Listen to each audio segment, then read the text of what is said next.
Alam unsa ni kahaning extract no? Unpack. Ang purpose aning mga kuno, mga kasari-sari, ang unpack ug extract mo na siya tong kabantay ka na kanay tindahan. Ang imong tindahan nimo karon is kana nagpalit kag isa ka pack nga Milo, di ba? Sa isa ka pack na siya 12 ka Milo. Makita nimo 12 ka Milo, mo imong nakita like kuy sapon mag-add taron. Add tag manual kay wa man koy Milo diri nga isa ka pack ako i-barcode. Milo lang ako ni kuan. Ana pack. Di ba kabantay ka ng 12 times 24 gram? O na. Ano siya? Gipalit na ko na siya sa Robinson. Lang sa Robinson, mali ulit yan ko. Price na ako, banano nimo 120 lang na sa ingkong palit. Na lang ko'y duha ka stock ana, rating ka. O di ba? Nanay Milo. Kung i-click nimo na siyang uban, dili kini mo na ma-unpack. Siyempre individual man siya. Natural, di siya ma-unpack. Pero kani, allowed siya nga ma-unpack.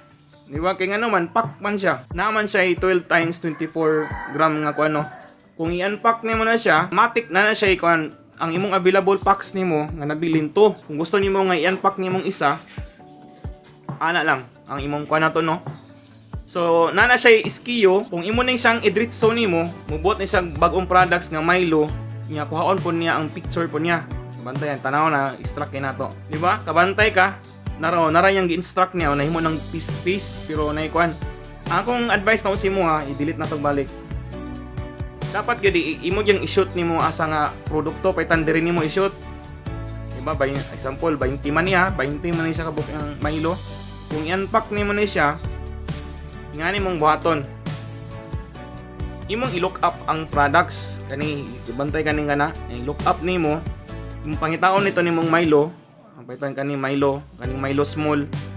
Ana, diha nimo ikuan i-target kay aron dito siya ma-shoot. Pag extract naman na, madugang din siya automatic ang Milo. O di ba na 32 na siya. Daw be sir kung pag-ulugar nga pa wala nang exist. Example natay ngani buhatag kape ha, kanang bago nga product kape. Example lang ana, bag-ulugar nga brand example lang. Nya bundle pack na imong pagpalit nimo sinta 120 mong baligya duha gyapon. Nya pila na ka gram? 200 gram. Sample lang ha. Pag ana nimo, hala, wala lagi na unpack. Sa imong buhaton, na format imong guideline ani no, dapat gid ay magbutang ka sa product unit, timan niya quantity times unit. Mo na yang format niya. So atong buhaton na ning kaning kape, ato ning i-follow na to. Palitan. Dili ni siya dapat 200 gram kung gusto nimo i-unpack nimo na siya no. Palitan sa isa ka kung isa ka silupin niya, isa ka pack na 20 ka buok, ibutang nimo times nga format. Nga nasundon gyud nimo.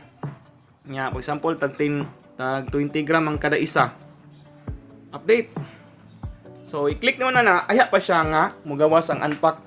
Kaya nga naman siya format nga 20 times, muna siyang indicator niya, nga allowed na siya, pwede nga ma-extract.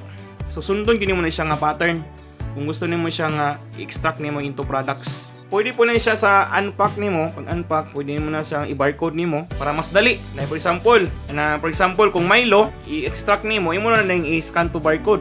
Kay aron makita din nimo dayon, makuha din to nimo. Pag scan ato, matik iya tong i-search din dire, aya din niya mabutang din ang Milo. So, para mas madali, i-scan na lang nimo. Mo na siya ang purpose aning unpack. So kung imo na i-search nimo sa low stock, makita nimo low stock, zero stock, wala pa may kuan. Muna ang purpose ana niya. At yung nakuha naman na to no, muro-muro migin ang so far sa inventory ang iyang highlight kinyan ni tanan.